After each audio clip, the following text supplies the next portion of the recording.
மழை பொழிகிற இரண்டாம் நாளில் விழும் துளியில் மாசில்லை. இது ஒரு வகை இரண்டாம் பிறவி வாழ்வில் இதுமேல் குறையில்லை. யுத்தம் புரிகிற மண்ணில் ரத்த பந்தம் போல் பலமில்லை.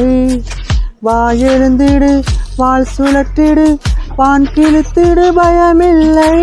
கீச்சை மறந்து போன கிளியின் மௌனம் போல இதயம் தைத்த போது நீ இசையாய் உள்ளே வந்தாயே.